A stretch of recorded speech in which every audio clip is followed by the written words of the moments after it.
Olá, boa tarde. Eu sou Fábio Emanuel, aluno do curso EAD de Biologia da UESC, e venho aqui falar um pouquinho sobre os assuntos que serão abordados sobre a morte das células. A morte é a única certeza e concreta do ser humano e o ponto final daqueles que existem. A palavra morte vem da origem latina que significa mors, ou morte, vai significar que a vida foi cessada, ou seja, existe ausência de vida naquele ser. E segundo a biologia, a morte nada mais é do que o resultado da falta da entrada de energia na célula, que causa a aniquilação da mesma. Mas, mesmo com o estudo sobre a morte, ainda se encontra dúvidas e incertezas sobre elas. Segundo isso, o ser humano tende a imaginar e acreditar em diversas teorias sobre ela. Teorias essas que geralmente causam um certo tipo de contenda interna para os seres humanos. Porém, mesmo causando medo e alvoroço por onde é citado, é inevitável que a morte atue, por isso existe um certo tabu ao falar sobre ela. Mas também existem afirmações para retratar o lado positivo dela, já que faz parte do ciclo, não adianta fugir dessa etapa que cedo ou mais tarde nos encontrará. A palavra morte vem do latim sobre as formas mors, mortis, associada ao verbo more, que significa morrer. O termo morte é usado em vários sentidos. O critério ou os critérios de morte são as condições que nos permitem determinar se o indivíduo está morto. O conceito de morte pode ser encarado de vários pontos de vista, como o religioso, o filosófico e o biológico. Contudo, os critérios de morte são indicadores biológicos. A morte é o termo da vida devido à impossibilidade orgânica de manter o processo homeostático. Trata-se do final de um organismo vivo que havia sido criado a partir do seu nascimento. O conceito de morte, no entanto, foi sofrendo alterações ao longo do tempo. Considera-se que a morte, enquanto evento, tinha lugar assim que o coração deixasse de bater e que o ser vivo deixasse de respirar. Com o avanço da ciência, a morte passou a ser vista como um processo que, a partir de uma certa altura, se torna irreversível. Desde muito tempo atrás, a morte de alguém é vista como um acontecimento que gera intensa dor e tristeza diante da perda ou separação do outro, com o qual se tem algum tempo de ligação afetiva. Estes sentimentos, em geral, são muito bem manifestados através do luto, que é vivenciado por um período determinado, necessário para a cicatrização da ferida e reintegração dos parentes às condições normais de vida. A partir do século XVIII, a morte tornou-se um sentido dramático, exaltado. Passou a ser encarada como uma transgressão que roubava o homem de seu cotidiano e de sua família. Inaugurava-se o culto aos cemitérios. O luto era exagerado. O personagem principal era então a família, e não mais o morto.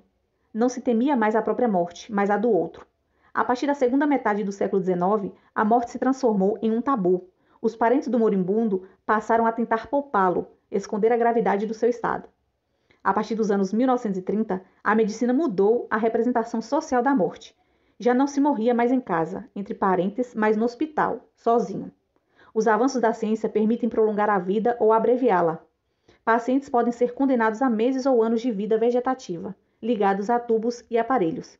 A visão que se tem da morte nos dias atuais é definida por uma herança que as gerações anteriores e as antigas culturas nos legaram. Em uma perspectiva secular biológica, a morte é concebida como um ponto terminal, quando a máquina corporal para de trabalhar. A ciência que estuda a morte é denominada tanatologia. A tanatologia estuda aspectos biológicos, sociais, psicológicos, emocionais, legais e éticos relativos à morte. A morte é a cessação da vida devido a alterações irreversíveis que ocorrem no metabolismo celular. A duração máxima da vida humana atualmente é de cerca de 120 anos. Alguns centros científicos dedicados ao estudo dos mecanismos de morte trabalham com uma expectativa de levar a vida até os 400. Trabalhos científicos parecem demonstrar que o processo de envelhecimento que leva à morte não é um processo passivo, mas sim ativo e programado. Este programa estaria na intimidade das células, dentro dos cromossomos, que tem como nosso patrimônio genético. É como se nascêssemos já com a morte predeterminada geneticamente. A biologia da morte, sinteticamente, é a destruição celular devido à ausência da entrada de energia. No processo de falta de energia estão a falta de oxigênio e a parada circular sanguínea, que levam à ruptura da estrutura celular e, em consequência, de tecidos e órgãos. O organismo não tem como estocar oxigênio e sua falta leva rapidamente ao processo de morte celular. Bem, pessoal, você deve ter prestado atenção no seu cotidiano como é difícil para muitas pessoas tratarem ou até mesmo enfrentarem o processo de envelhecimento e, consequentemente, morte, visto que esses temas dão a impressão ou são entendidos por muitos como uma doença, algo trágico ou até mesmo finalização da vida. Mas não é só isso. Esses temas acabam desenvolvendo um certo sentido de angústia, sofrimento, solidão e perda. Muitas vezes antecipado, dificultando sua aceitação como processo natural da vida. Ainda, o que não vão faltar são opiniões que tentam alimentar essa visão negativista do envelhecimento e da morte a troco de alguns interesses. Como podemos notar, a morte é uma das etapas básicas do ciclo de vida de todos os seres vivos. Logo, morrer não é uma etapa isolada da vida dos seres humanos. É algo que deve ser encarado de forma séria e natural. É preciso olhar para a morte de forma madura e em uma visão positiva. Pois, de certa forma, morrer, ou melhor, a concretização do ciclo de vida, seja por qualquer espécie, implica na concretização no ciclo de vida do indivíduo, ou seja, a finitude daquilo que um dia começou.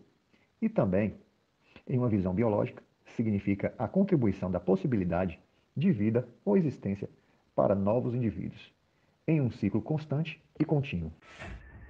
Bem, pessoal, este trabalho encontra-se estruturado e busca analisar o impacto da morte na sociedade através do tempo, mostrando como diferentes povos, em diferentes épocas, lidavam com essa questão. Fala sobre os sentimentos ambíguos gerados em nós, seres humanos, quando somos obrigados a encarar nossa própria morte, bem como a morte do outro. Desde os primórdios da civilização, a morte é considerada um aspecto que fascina e, ao mesmo tempo, aterroriza a humanidade. Abordando os vários pontos de vista, seja ele religioso, científico e cultural, despertando interesses de profissionais e entidades empenhadas em estudá-la de forma científica, usando uma metodologia essencialmente psicológica e científica.